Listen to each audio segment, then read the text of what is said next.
Worldly, I have not seen since Hercules a man of tougher sinews.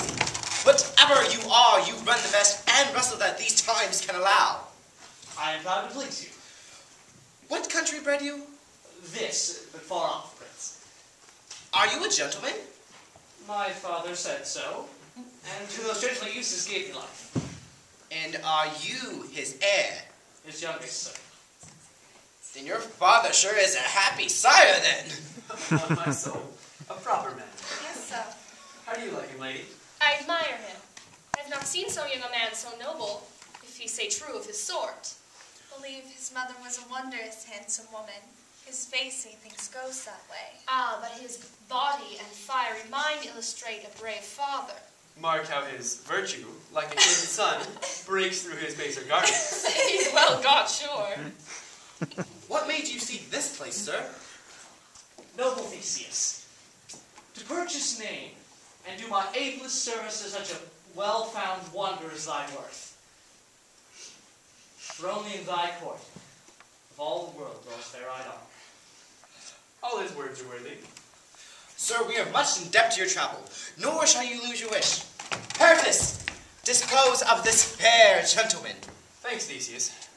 Whatever you are, you're mine. Then I shall give you to a most noble service.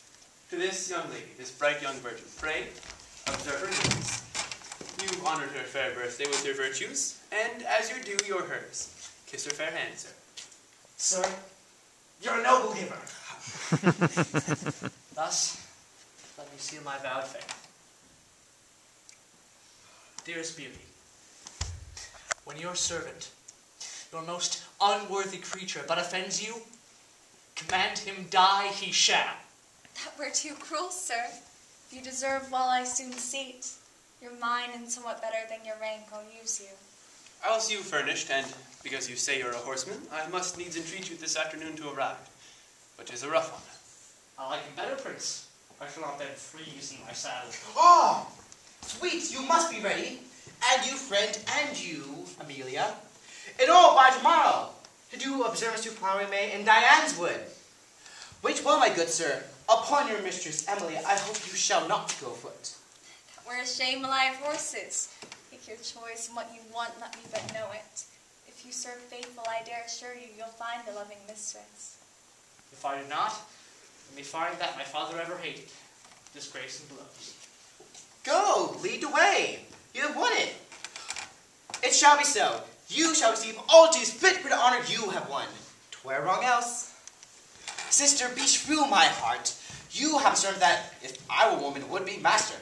But you are wise. I hope 2 eyes for that, sir.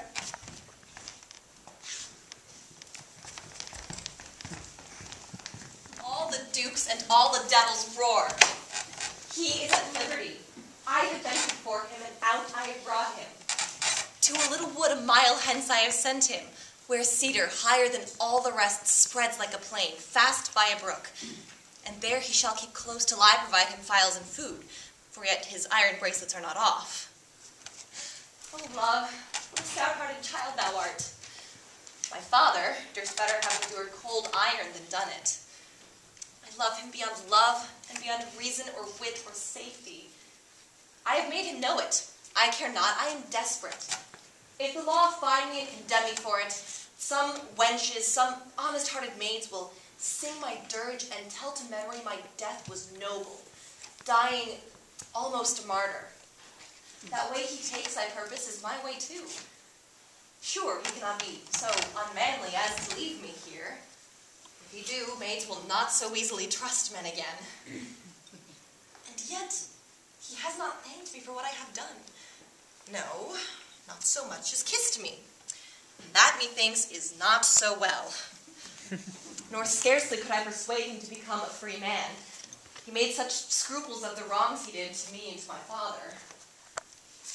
Yet, I hope when he considers more, this love of mine will take more root within him. Let him do what he will with me, so he use me kindly. For use me, so he shall, or I'll proclaim him, and to his face, no man. I'll presently provide him with necessaries and pack my clothes up. And where there is a patch of ground, I'll venture, so he be with me. By him, like a shadow, I'll ever dwell. Within this hour, the hubbub will be all o'er the prison. I am then kissing the man they look for. Farewell, father. Get many more such prisoners and such daughters, and shortly you may keep yourself. Now, to him. This is a solemn rite they all bloomed, man. Oh, Queen Amelia, fresher than men, sweeter than her gold buttons on the bows or all the enameled knacks of the meader garden. Yea, she takes strong note of me, hath made me near her, and this beauteous morn, the primest of all the year, presents me with a brace of horses. Two such deeds may well be by a pair of kings backed, in a field that the crown's titles try. Alas, alas. Poor Palamon. Poor prisoner. Thou so little dreamest upon my fortune, thou thinkst thyself the happier thing to be so near Amelia. But if thou knewest, my mistress breathed on me. That I heard her language, lived in her sight. Oh, cuz, what a passion would enclose thee. Traitor, kinsman! Thou shouldest perceive my passion if these signs of imprisonment wroth me, and this hand but owner of a sword. Callest thou her thine? I'll prove it in these shackles with these hands void of appointment, that thou liest and art a very thief in love. A chafy lord, not worth the name of villain. Had a sword in these house clogs away, consider our siding. Give me language as thou hast shown me feet. Pray be pleased to show in generous terms your griefs, since that your questions with your equal, who professes to clear his own way with the mind and sword of a true gentleman. That thou durst, Arcite. My cuz, you have been well advertised how much I dare. You've seen me use my sword. Come up to me. Quit me of these cold gyves. Give me a sword, though rusty it be. And the charity of one meal lend me.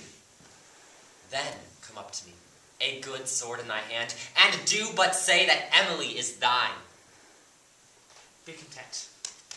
Again, betake you to your hawthorn house. With counsel the night I shall be here with wholesome viands. These impediments will I file off. You shall have garments and perfumes to kill the smell of prison. After, when you have stretched your legs and say, but Arcite, I am in plight, there shall be at your choice both sword and armor.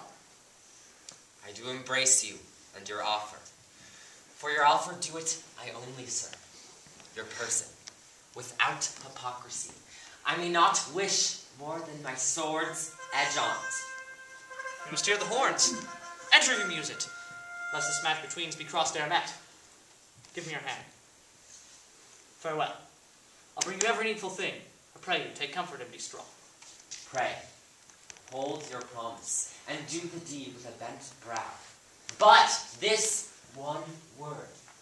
You are going now to look upon my mistress, for note you mine she is. Nay, pray you.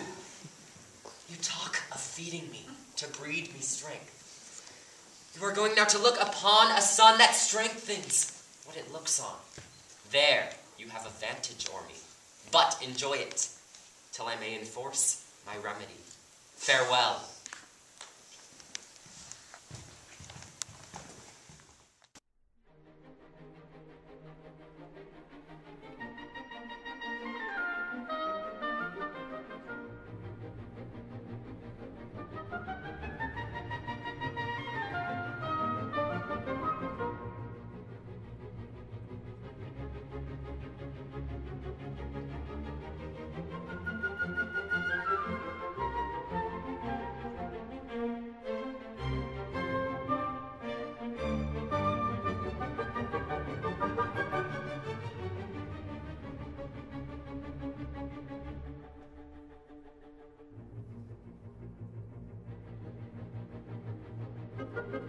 Thank you.